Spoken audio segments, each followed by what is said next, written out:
Ladies and gentlemen, this is the 12th and final round. Right hand, Golovkin steps in and down he goes again. Unbelievable. Mayweather makes him pay.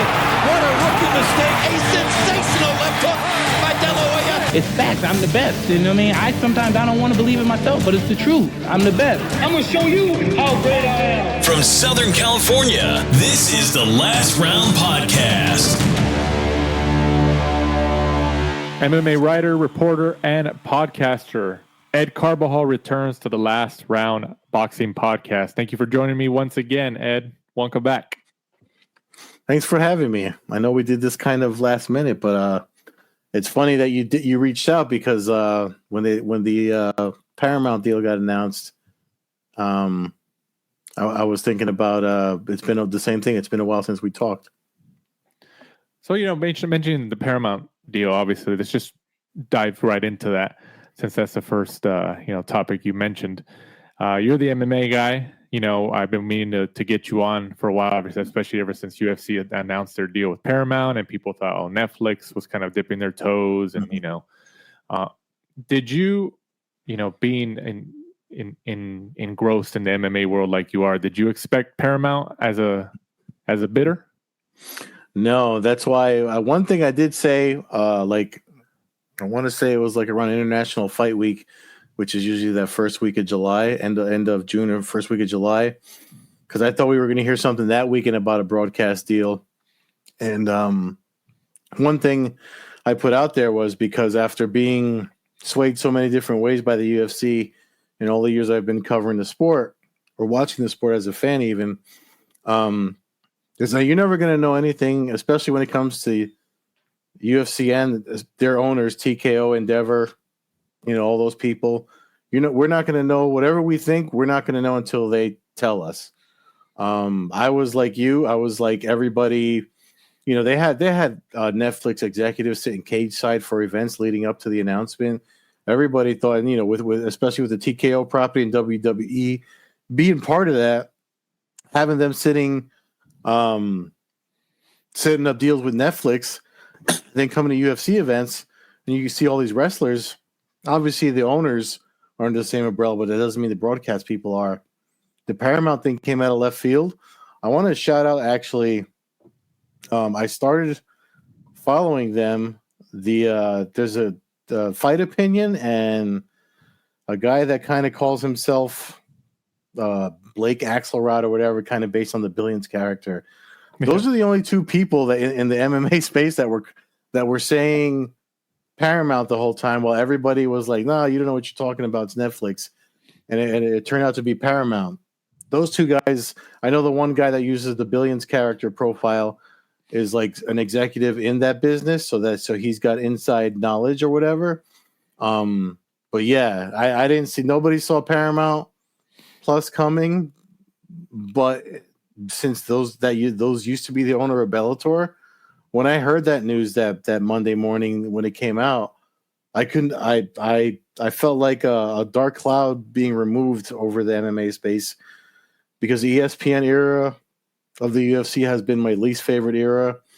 I don't like anything about it. I mean, you've got weird people popping out of nowhere covering the sport, and a long list of stuff that I'm sure everybody's aware of, that include not even talking about accessing the content that they had the rights to put out. But I can't wait for it to be over with. I think it's going to be this deal's going to make UFC and watching MMA fun again. I mean, if you think about it, I guess if you want to think about it from a competitive standpoint amongst streamers, cable, and all those types of television broadcast companies, you have Netflix, who's already like the leader. They're the powerhouse. Peacock had they have deals with major sports, and then they also had the WWE deal, which I think they still have ongoing. ESPN, obviously, they had the current UFC deal, so I'm sure they were in the running. I mean, I think a lot of people, and for myself included, didn't think about Paramount because I looked at it from a boxing perspective, and they got rid of Showtime boxing, championship boxing, within the Not last just couple of years. boxing, they got rid of MMA too. Yeah, Bellator too. Like you mentioned, they had Bellator, so it's like, okay, they want to focus, just like HBO Boxing did. Their people at the top, kind of when they got rid of HBO Boxing, they said, oh, we want to focus more on content and TV and stuff like that. Like the shows that HBO usually makes, and then Paramount, being same company as Showtime, CBS. I thought, okay, get rid of boxing, Bellator. They're kind of going the same direction that HBO was going a couple of years ago.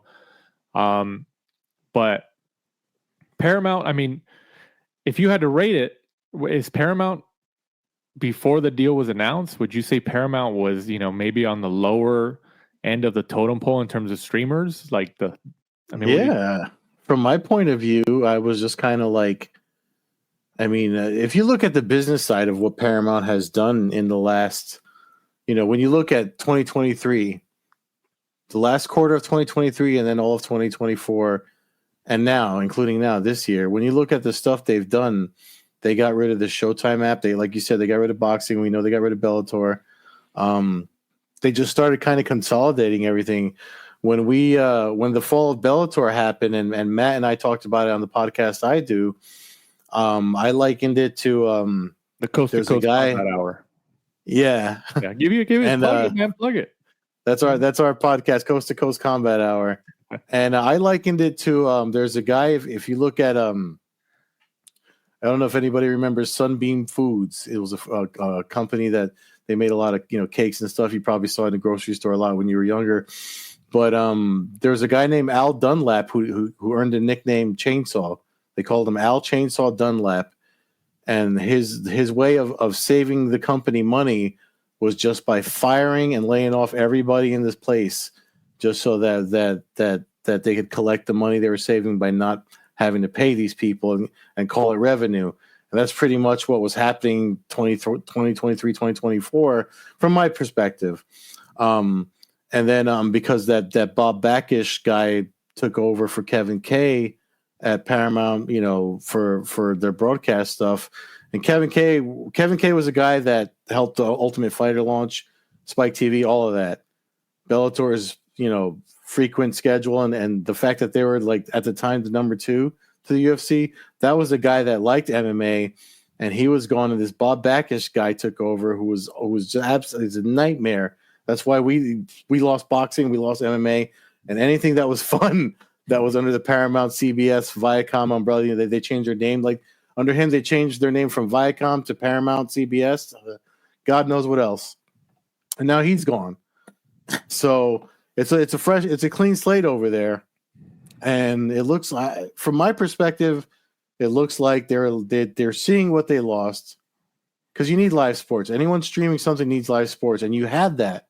And you had this psychopath get rid of all of the ones you had. It was just boxing and MMA when you think about it, and or at least the big ones that were drawing eyeballs. And you got rid of everybody and everything that was involved with it.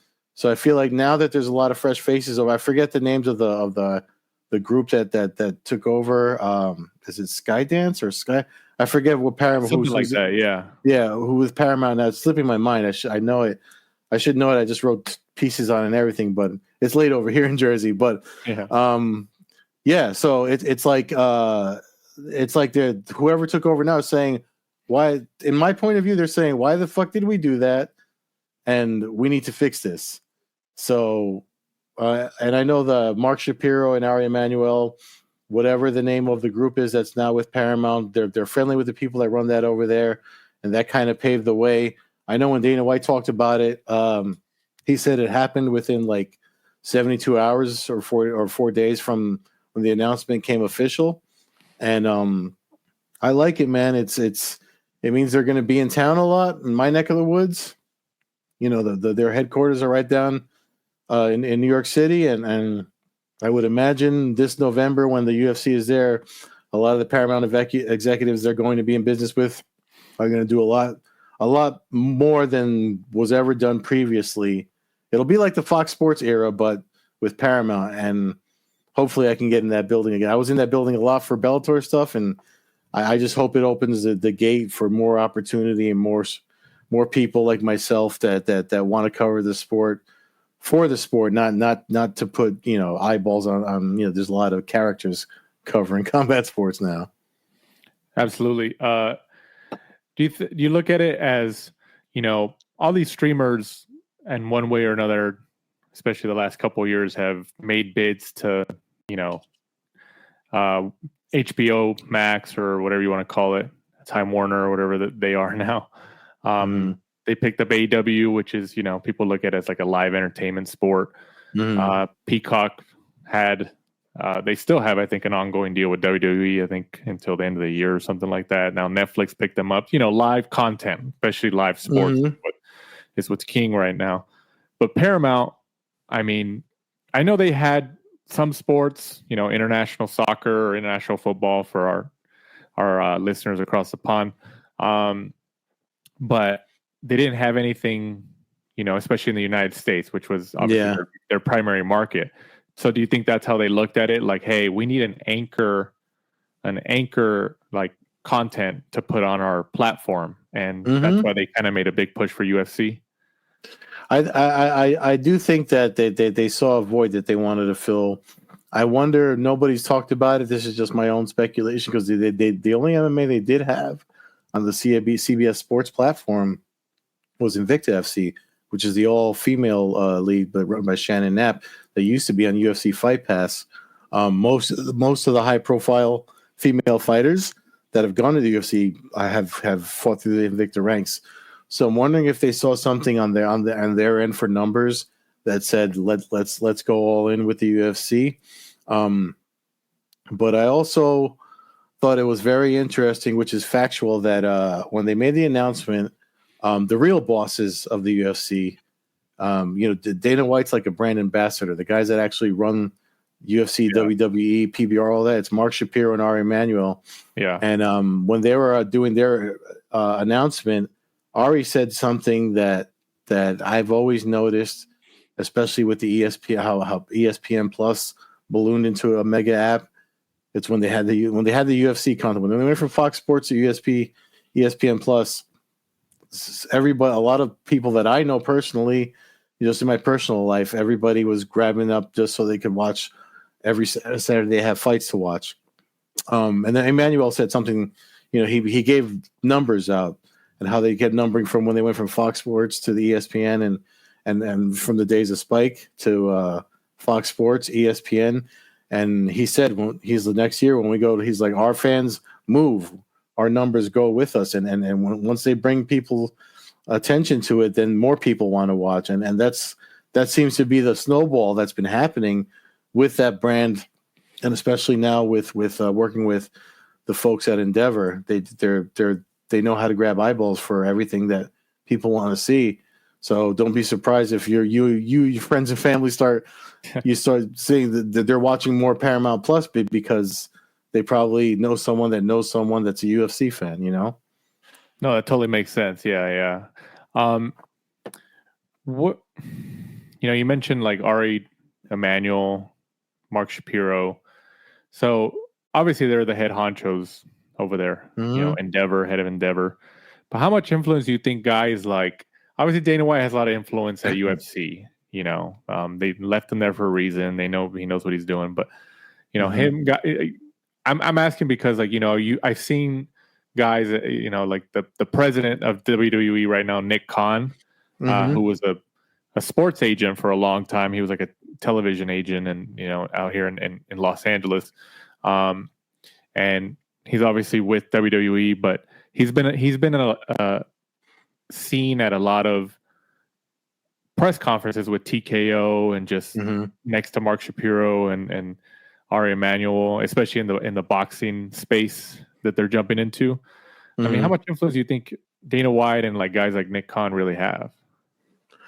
Well, the thing of it is while they may be running the show, and I know Ari said it. I forget which interview he did last year. He was talking about Dana White. So, and the one thing he was very honest about, and I'm pretty sure Shapiro's kind of the same way, because Ari and Shapiro, they're Wall Street stock deal makers. Don Davis of the PFL, he's one of those guys. They're not fight people. You know what I mean? Like they're not they don't understand the culture and how to make things move in the mechanics of the brands that they own. So it's not that they don't have any influence; that they definitely have influence. And Emmanuel has gone on record and said, having conversation with Dana White, where Dana White has lit a fire under him to move forward with certain decisions that they've made. But he's, at the end of the day, he's still Dana White's boss, whether he wants to admit it or not. But it's something. It's not like your typical job. From the way he spoke about it, it seems like he'll listen to what Dana White has to say, because he obviously built the damn thing from when they bought it from SEG Sports, baby, and the no rules times. So one thing Dana White does say that I would love to ask him face to face is when people talk about stuff happening and they usually wind up being wrong, he always says, you don't know the business.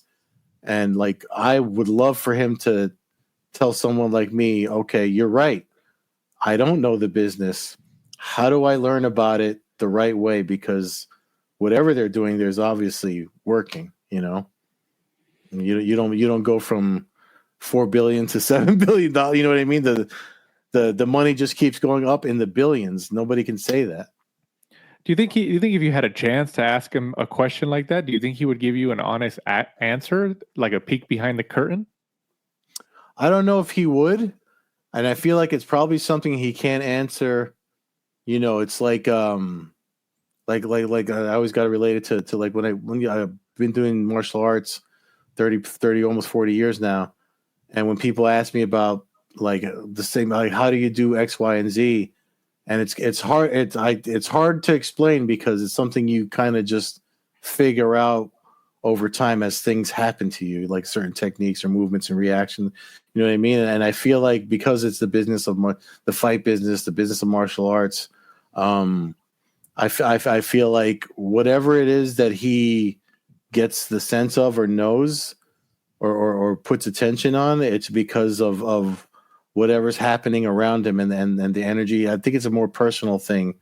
And I don't know if it's something that can be taught, but I would love to ask. I'd love to hear his answer to that, because I just think it's something that you're never going to see that major in school. You know what I mean? It's not going to be taught in college. So they're trying to do it now with sports management, but none of these people have made deals like this. So you can't really go by that, So it's definitely, remember 30 years ago, there was no MMA, UFC, you know what I mean? So. No, exactly. Yeah.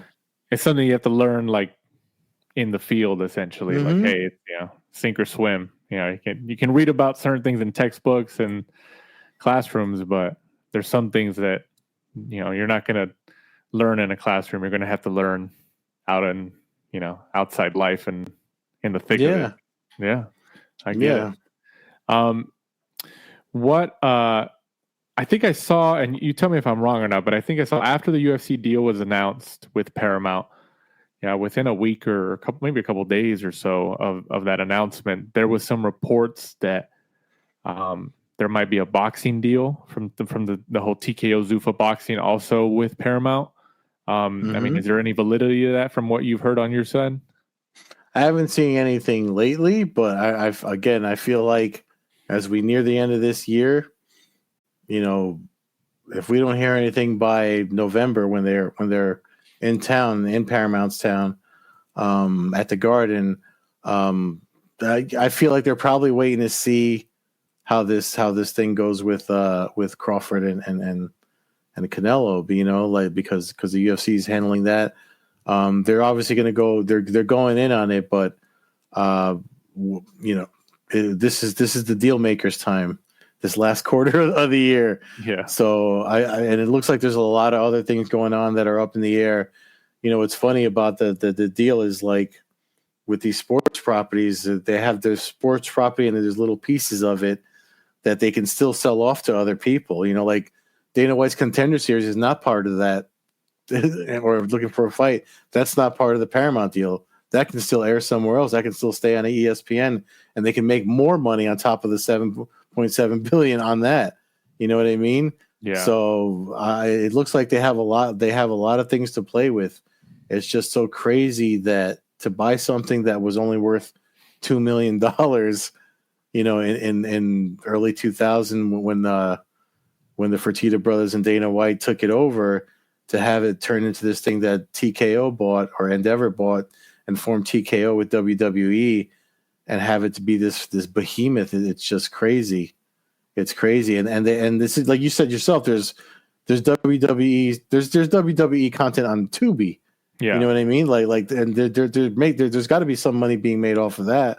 So it's all over it. And I feel like that's probably what's wrong. People talk about boxing, having problems.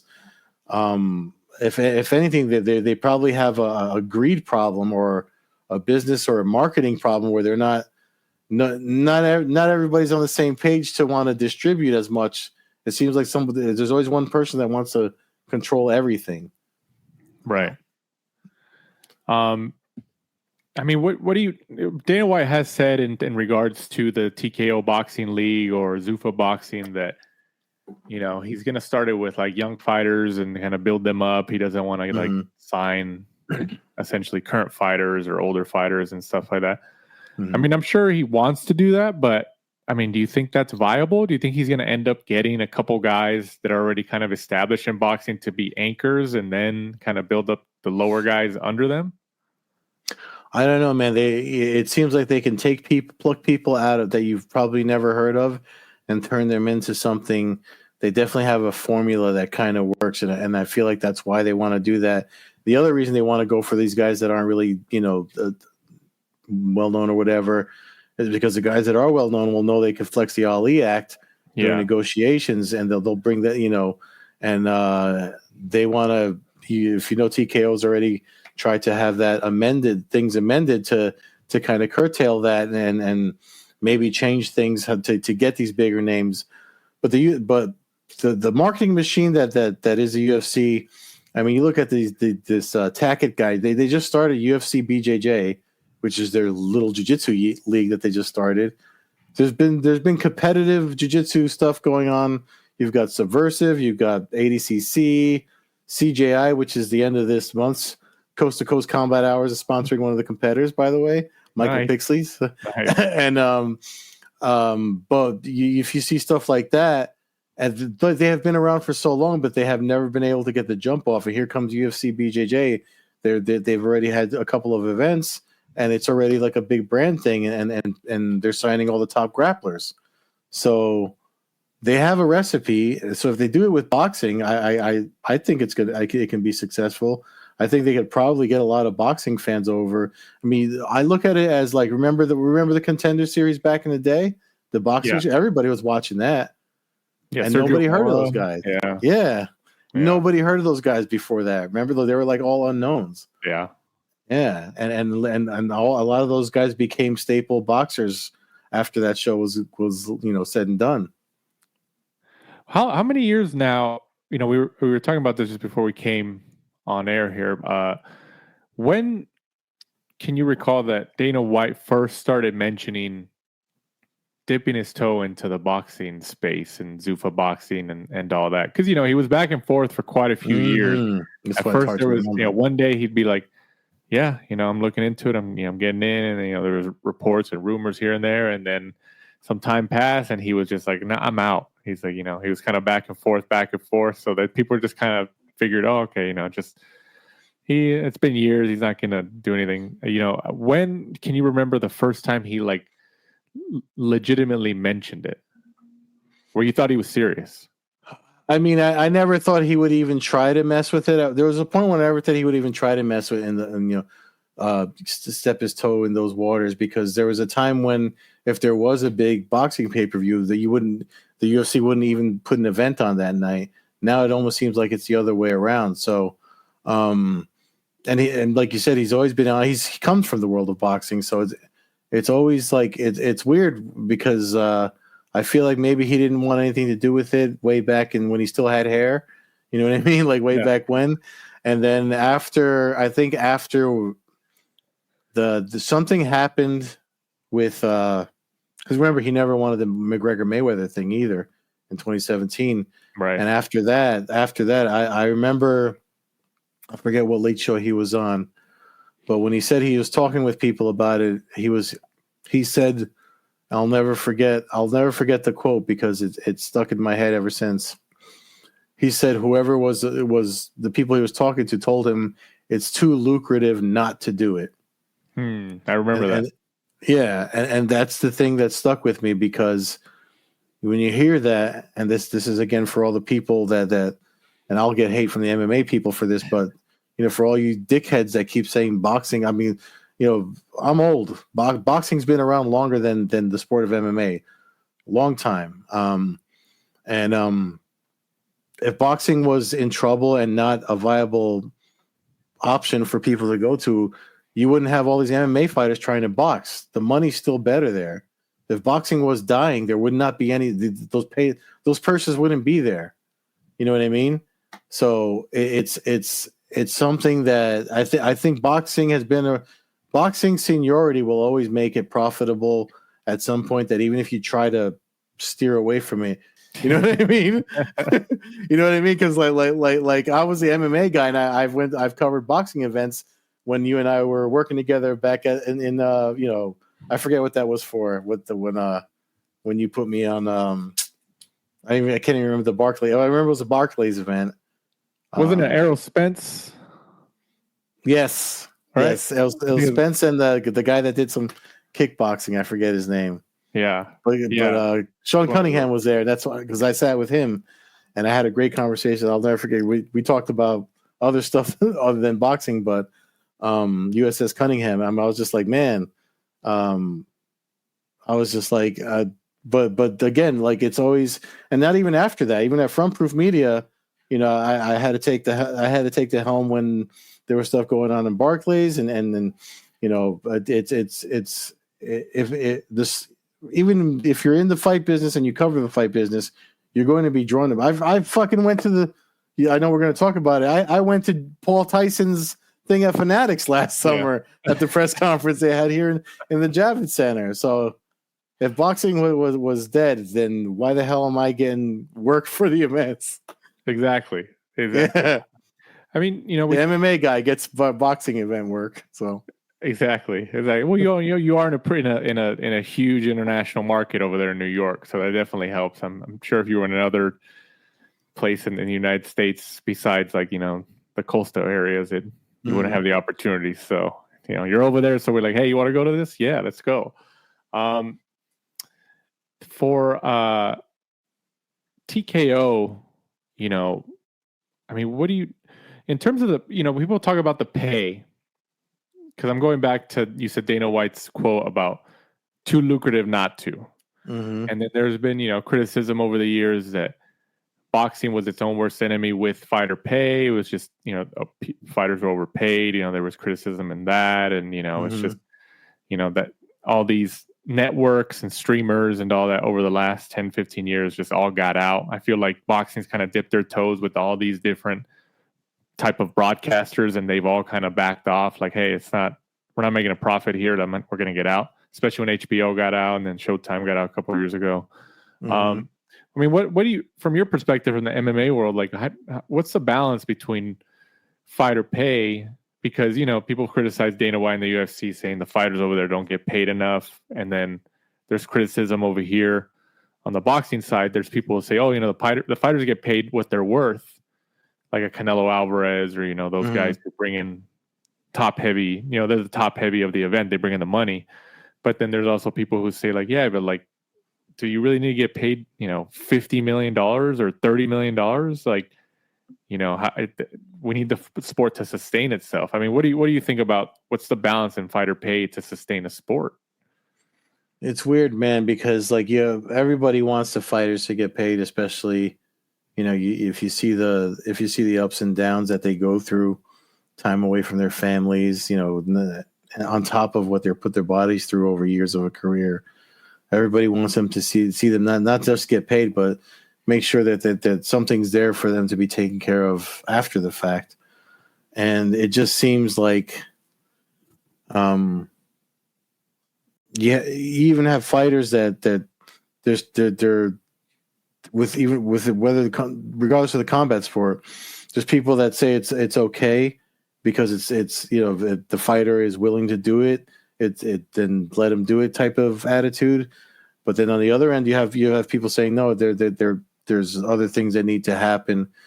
I mean, I really do think it's up to. I mean, combat sports is an individual sport, whether you like it or not. I mean, they have fight camps, teams, whatever you want to call it.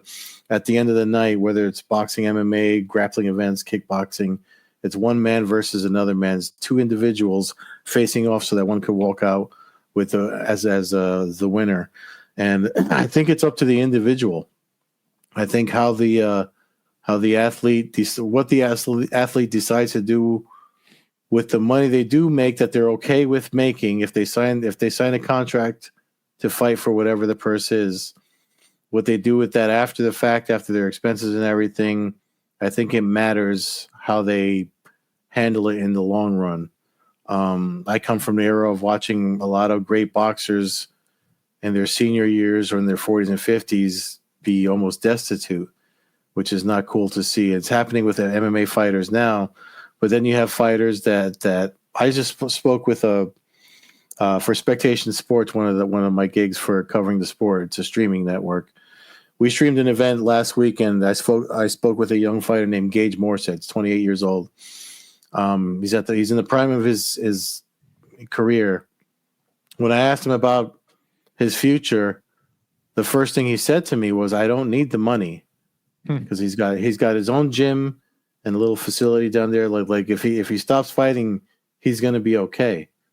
You know what I mean? You have more guys that are more intelligent about their livelihood. That they're not just looking at the short window of fighting. You know, there's more guys that are being more intelligent about it. If you look at Jorge Masvidal, another one, he's made investments with the money he made from fighting, and he's got the liquor stuff going. He's got his own fight promotion in Miami. Like, he's doing things to make it so that he's doing things with his money to turn it into more money.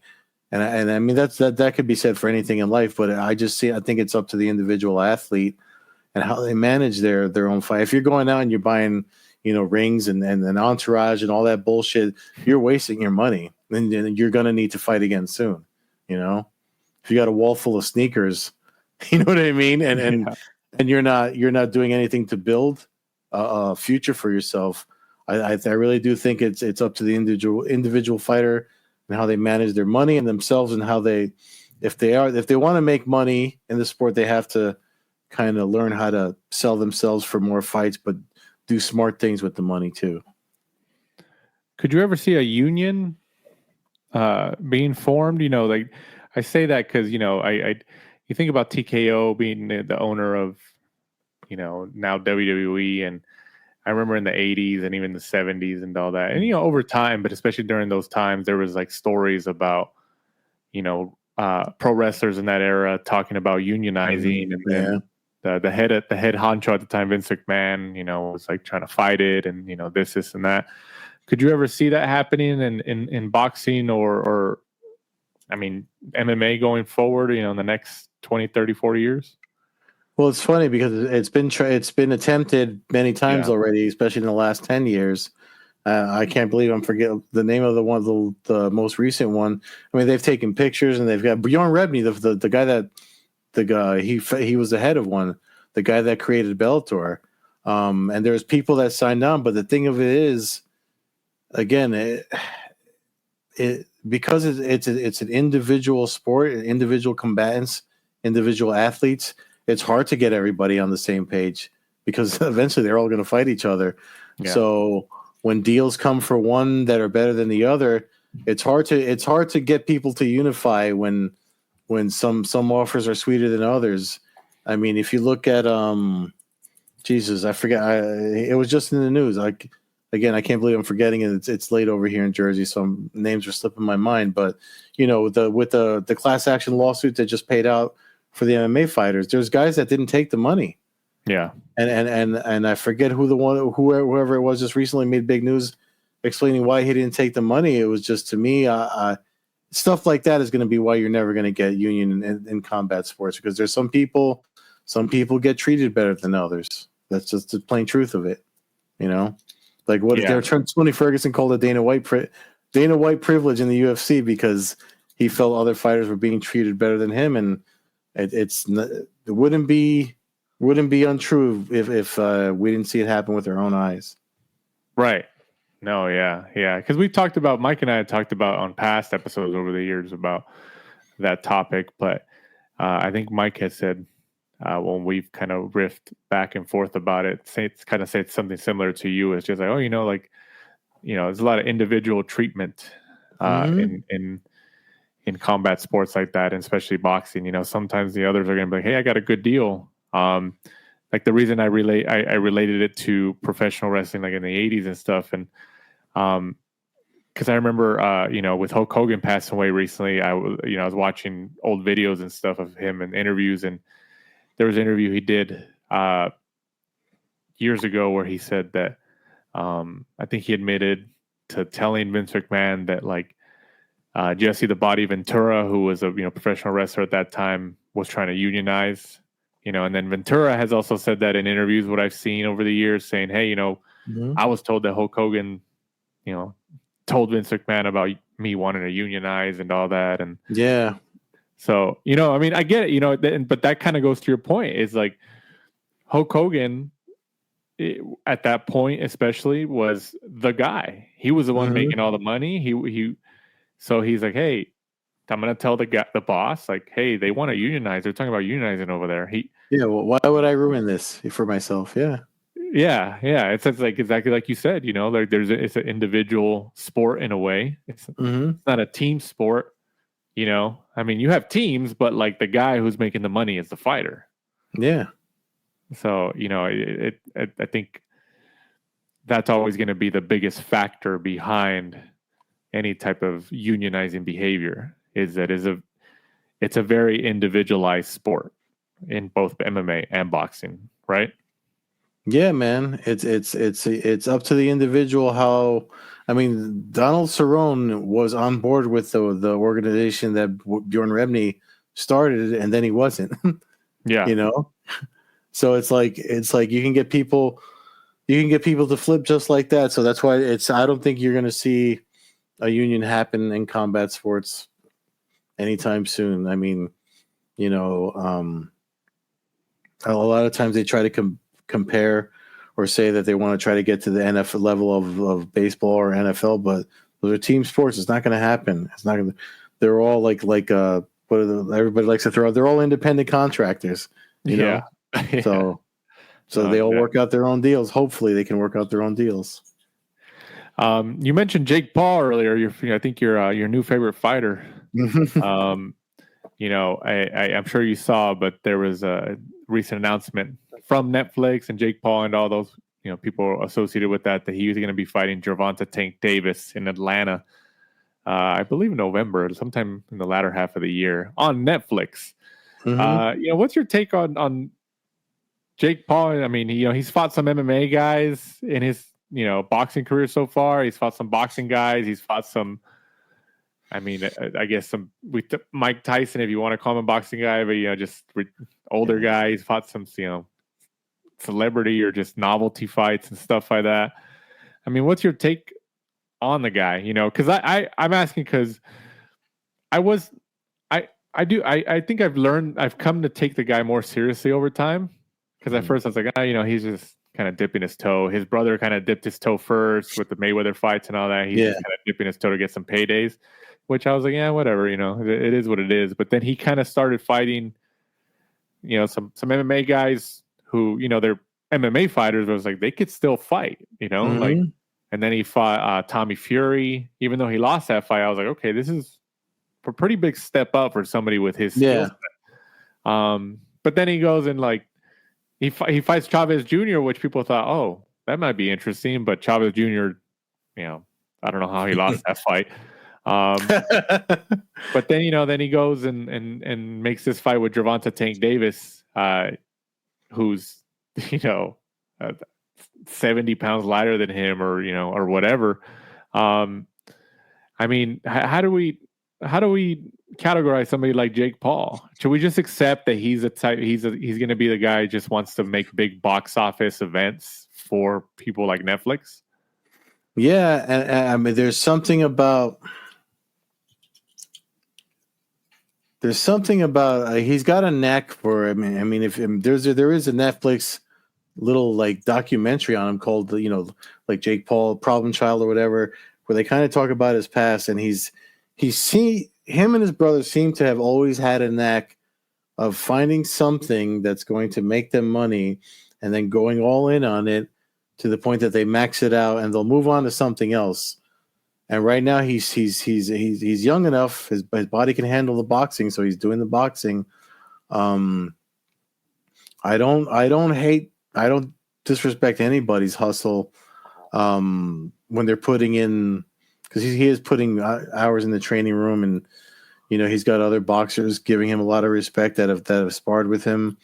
I respect how he is handling, because he knows he's got a lot of haters, and he's using that to draw. It's right out of pro wrestling. He doesn't mind being the heel, because it's at the end of the day he's still getting paid. So I don't know. Like you said, you and I are kind of on the same page. Especially because he fought when he faced Tommy Fury. That's when people were like, why don't you're fighting all these X, Y, and Z basketball players or whoever.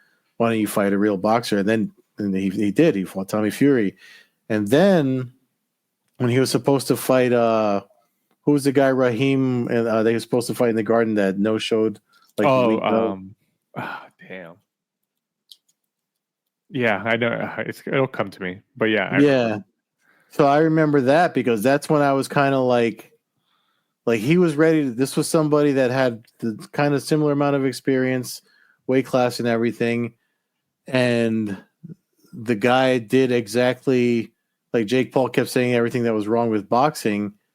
And he was answering the call to face this man to prove that he could do something different with boxing. And here comes a guy that's knocking him for boxing and everything, doing everything that's wrong with boxing, like trying to change the deal at the last minute and the X, Y, and Z, and the whole thing wound up not happening. And I was just kind of like when I saw that, I felt bad for him, and I sided with him, because I was like, okay, here you are trying to help boxing because you fell in love with he fell in love with the cycle of the training camps or whatever, what have you. And the business side of it is rearing its ugly head at you, and so after that I kind of like I don't hate him, and I don't hate on him after that. I actually felt bad for him after that. So the Tyson thing, I have to say that made me that was a head scratcher for me, because I know they pulled in numbers, but yeah, it was still kind of sad to see that happen. And even though I didn't plan on watching, I remember I went down the shore that night, Jersey Shore. Yeah. So I went down to the shore when that was happening. I was with one of my jiu-jitsu buddies. We went to see a concert at Asbury Park. And when I came home, it was still on. So I wound up watching it. Yeah. And I was just like, it is what it is, but I don't doubt him or whatever he believes he can do. The matchups, like you said, I mean, I think he found a way to make it. If everybody gets a piece of the pie, we're going to see more of that until he can't physically do it anymore. We talked about before we came on air about the WBA had ranked him within the top 15 after his earlier victory this year against Julio Cesar Chavez Jr. And then WBA then retracted it, and but I think they did come out and say that he was ranked. I mean, what do you think about that? Like him cracking into the top 15 in the world. It's not like a regional thing; it's the world in a major sanctioning body. I mean, what do you think about that? I was surprised when I saw it. Cruiserweight, it was a cruiserweight too. Yeah, yeah, and I was surprised when I saw that, but then when I saw the pushback on it, I wasn't surprised at that. But then, I always remember that all these sanctioning bodies, whatever they are, everybody's it's all we look at athletic commission, sanctioning bodies, everybody's still looking to fill their pockets. Yeah. So if Jake Paul is good for boxing business, then you're going to find people to, you're going to find people to kind of get on his side one way or the other. So I think the fact that he does draw a lot of attention, especially because I think one thing about, and I'm guilty of it too with MMA, but when you look at combat sports, we use the term casuals for people that don't watch all that often. But that's the money that these people want. They want that because that's the money that they don't have. They've already got our money. So they want these people that are going to tune in to come and buy a ticket or watch whatever and spend the money on the pay-per-view for the one event or what have you. That's the extra money because they already have ours. So, it's all at the end of the day. It's how do we get more money? And if giving him a rank and a number is what does it for some people, then that's probably why they're all right with it. No, exactly, absolutely. I mean, you always think about the backlash that could happen in terms of, Jake Paul obviously he just kind of jumped into it the last couple of years, and then people were just like, oh, like I don't know how some states can sanction this, some commissions can sanction this. He's not a professional fighter. He's never been a fighter, and he's just kind of jumping in the gym and having these fights now. I think he has improved a lot, like you said. And we've heard over here on this side in California, Mike and I have heard from, boxing people in the industry and trainers and all that like he has been training pretty hard. Like he gets some pretty good training in. But because he has so many eyeballs, just like anything, right? With somebody who has a lot of eyeballs on them, if they get hurt or something really bad happens in the ring, which hopefully it doesn't, then you're going to get this publicity from the mainstream because he attracts mainstream eyeballs, and they're going to be like, why he's never been a professional boxer. He's only been boxing a couple of years, and then these sanctioning bodies and these state commissions are letting him box. I mean, did you ever think about stuff like that, especially with people like him? Because that's what I thought with the whole Mike Tyson thing. I was just like, at first they said it was an exhibition, and they said it was, bigger gloves, and I think they announced smaller gloves and all that. And I was like, I mean, I think they have an understanding, him and Tyson do, but there was always that potential that, I mean, Tyson's in his 60s, he's never really. Yeah. You also, when you look at like you have to look at some of the like there's the joke amongst in combat sports with MMA on the MMA side is like, oh, if you're gonna do something, like with bare knuckle or bare knuckle MMA, yeah, if you're gonna do that, where do you think their first event's gonna be? Chances are it's gonna be Florida or Texas, because they seem to. They want the events, because it brings in money, revenue, whatever. So they're probably going to be a little more accepting of things like that. So that's like the Tyson thing was in Texas. Jake Paul Tyson, that was in Texas. I forget where, but like nobody was surprised that it was in Texas because of that. I think if I'm remembering right, I wish Matt would have to correct me on this, but. Like I remember when Dada 5000 and Kimbo had the rematch. I think that was either Florida or Texas. So it's like, they know where these people, these promoters, they know where they can put events on and get away with what, I mean, do you think Jake Paul is going to kind of stick on this career where, a couple times a year that he fights or whatever, let's just say he fights 5 times and 3 out of the 5 times he'll try to fight like guys who are like, pros where he can kind of get like some real work in, maybe like on DAZN, like smaller broadcasters. And then once or twice a year, he does like these big novelty events where like somebody like Netflix picks it up so he can get like a pretty big payday against like a Tank Davis who brings a fan base. Or there was even reports that he was trying to get Anthony Joshua. I saw that. I mean, do you think this is going to be his pathway going forward where he's like, all right, once or twice a year, I'll try to do these big, exhibition fights for like Netflix to try to put these big events to keep his marketability up. And then 2 other times a year, he does, semi-real fighters to kind of get some real work in. Well, I also, because I get the press releases from his promotion MVP. I also think he's doing this to put the money into, because he does have, they do have smaller events going on with smaller boxing events. I forget what they call them. MVP puts on events. Yeah. So I look at it as him, let me spearhead these big events, and whatever I can take that and use that for these other things. And it's the same thing, like I said, about individuals investing with their purses. He's making these giant purses so he can put it back into, whatever else he's trying to build. Because I'm pretty sure he's feeling or is aware of, you're not going to be able to do physically. You can't handle those camps and training and everything forever. I know that he's taken some pretty safe, had some pretty safe bouts or whatever, but the danger's still there. And I think when he gets some real damage landed on him that doesn't heal so fast as he gets older, he's probably going to start saying, man, it's time to let's grow MVP promotions more and have these other stars, because he's already been doing it with like Amanda Serrano and the thing he did with the women's boxing and all these other events. I forget what he calls these events that they're always out by you in your neck of the woods too. Right. They have a name for them, but they get the press releases for those. But I see those a lot too. So there's a lot of smaller things that they're doing for boxing to kind of build the MVP name as like the next Eddie Hearn or organization or promoter that can kind of help boxers move forward in the sport.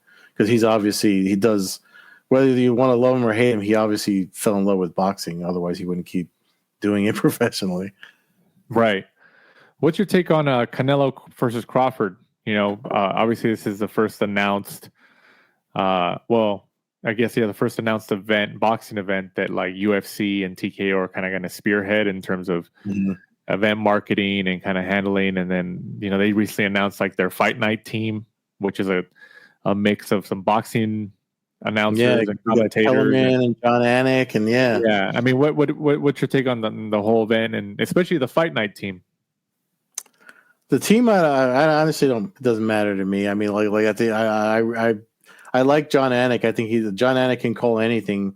They've had when he was with ESPN. I think he called some football and stuff too.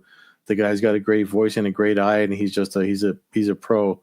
So I could definitely see him. I welcome hearing his voice on anything that he does. I know the team was a long list of people, but as far as the actual matchup and event, I mean, it's Riyadh season, Canelo Crawford. So we all know it's Turkey doing his excellency, that like all the people that are under his on his payroll refer to him as his excellency. I mean, and he's like a kid in a candy store. He just seems to like boxing and wants to put on whatever events he wants to put on. And this is one of them. And I think he knows because of, other events that he did that didn't go so well, like the Times Square boxing thing. You know what I mean? I think he realized, I mean, with all his money, I know he doesn't care what he loses, because he has enough to, more money than probably a lot of people on the planet. But I feel like he wants to make sure that the proper attention is brought in, and he knows with the growth of the UFC that they could definitely do it right. He probably was someone that watched at home and enjoyed the build up to Mayweather McGregor, because the UFC was involved with that heavily too. So, and it's almost similar when you look. They're doing the East Coast. They're at Fanatics this past summer. Then they did something in your neck of the woods, and I don't know if they're doing it as good, because Zuffa Boxing They only have like 3,000 followers on Twitter/X, and they were trying to get people to follow them, and nobody did. So I don't know if that's backlash from the boxing community. I follow them. I mean, they're in the space now, so yeah, I have to keep up. Yeah, you might as well. But as far as the matchup, I mean, it should be good. They're doing it at the right time, September 13th. I think it's a nice move getting the UFC marketing machine involved. But it's Riyadh, it's Turkey. When anything with him, it's like, whether it's success or fails to a guy like that doesn't matter, because the guy has a full life-size gold statue of Muhammad Ali in his living room, made of solid gold. So yeah, they're sitting on that oil money over there. Yeah, exactly. I didn't want to put it out there like that, but it's like, trust me, what the hell does he care? We mentioned it here before. I mean, everybody knows they are. So yeah, it's like even Dana White said in press conference, when you don't give a shit if you make money or not, do whatever the hell you want, and that's what Turkey's doing with his this, was it Under the Ring banner? I forget. Riyadh season ring. Yeah, and he purchased the ring from Oscar De La Hoya. De La Hoya's been the owner of the Ring magazine for 20 something years, close to 20 years or over 20 years, and he bought it from him and to use it as the ring events, and then there's ring cards now that are broadcasted on DAZN and all that. So I mean, what do you think about the actual fight of Canelo versus Crawford? Crawford's going up. I mean, he's fought once or twice. I think once at 154, but he's fought most of his career at 147. Canelo's been at 168 last several years. So it's essentially he's going up, 3 weight classes generally. So I mean, what's something that stands out in your head in terms of MMA where that stands out at the tip of your mind? That's a fighter came up in weight 2 or 3 classes. That's the thing, though. Like whether, regardless of the discipline or the sport, when it's fighting and you go up in weight, there's somebody's going to lose something, someone's going to gain something. So, like if you're lighter and you're used to fighting lighter and you go heavier, maybe you have an easier weight cut. You feel like your energy is going to be better, but you might lose something in a long, especially in boxing, where it could go on for more, rounds.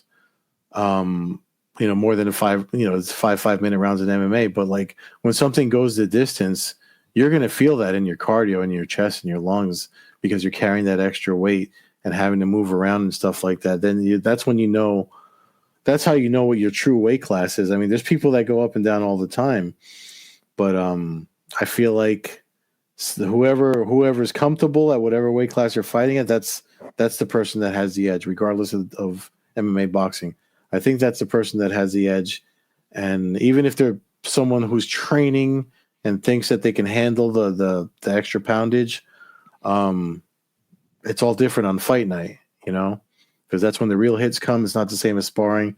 The guy that's there, that's more comfortable in the weight, is there to finish you. So I think that counts for a lot. And these days, it seems like when Canelo, the guys Canelo is getting, it just seems like he's gonna. It's like almost like he's gonna win anyway. You know what I mean? Like it just seems that way until he himself gets too old, and the damage starts to. Well, I think he's also.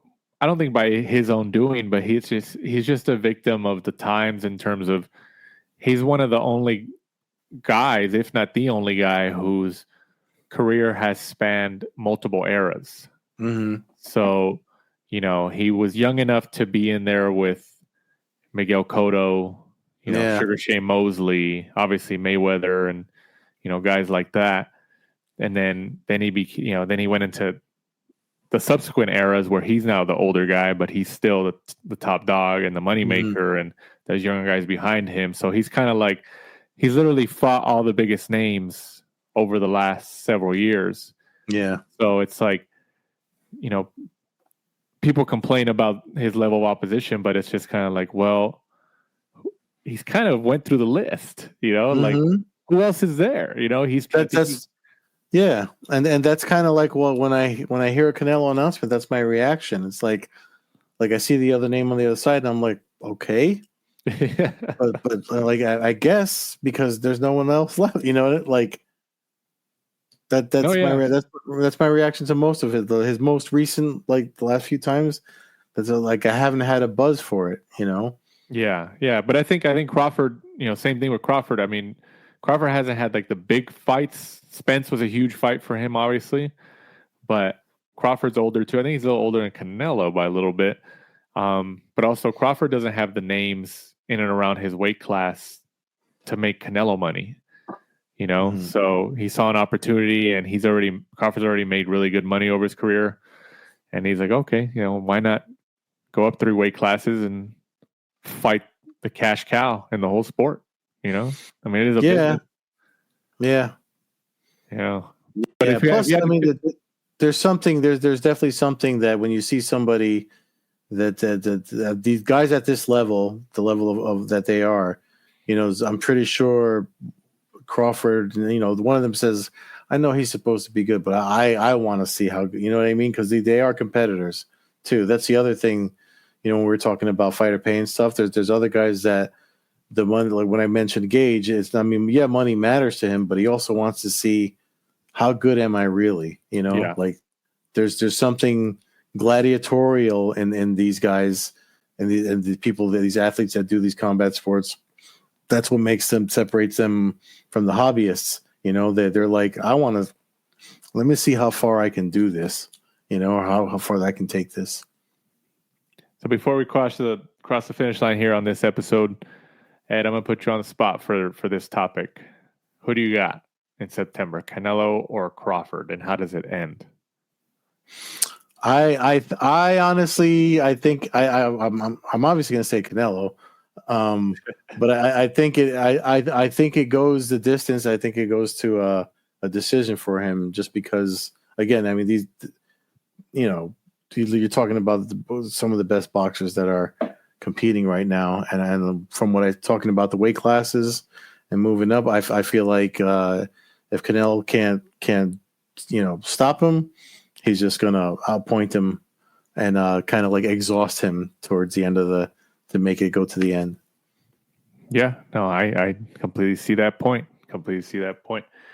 Before we end up here, Ed, go ahead and let people know where they can find you if they want to keep up with your stuff and what you got going. Obviously, we talked about Coast to Coast Combat Hour that you and Matt do every week, diving into the MMA world of fights and you know, topics all MMA and stuff like that. So go ahead and plug it, man. Yeah, Coast to Coast Combat Hour. It's at Combat Hour on Twitter/X. You can follow me at Carbajal on Twitter/X, and that's pretty much where I post everything that I do. I have a few things. I Spectation Sports. We have boxing on there. CES Boxing is on Spectation Sports. We just added submission only grappling, so I write features for a lot of the athletes on there. If you want to check out their content, check out the Spectation Sports YouTube channel. I also write for MyMMANews right now still, Eric Kowal's MMA news outlet. And I'm working on some things on my own. If you want to subscribe to my newsletter, it's on Substack, Mixed Martial Answers. It's a little bit more for the hobbyists of people that want to get into martial arts or thinking about it. But I merged my MMA Scribbles newsletter into that. So if you want the sports and results stuff, that's there too. And that's pretty much it. And I'm working on a couple of other things because there seems to be more people using the internet when we're watching these events. There's a lot of people on social media, a lot of people that are trying to talk about fights and matchups like we just did. So I'm building a couple of things for folks I'm using Notion for making these templates in Notion for folks to track, and I've been sharing that lately. So I'm building a couple of things for folks there. So if you give me a follow, just click on the link in my bio over on Twitter, and you'll see all that stuff. What about horror stuff? Are you still dipping your toes into that? I am. I actually, my second book probably be out by Halloween. Man. And I got a really big face in the horror community. If you go to horror conventions, I got a really big face to agree to be the antagonist in the story. It's my second work of fiction. Again, you could see the link in my bio. I'll take you to all that. But it's my second work of fiction. Yeah, I'm still really big on horror. I checked out Weapons.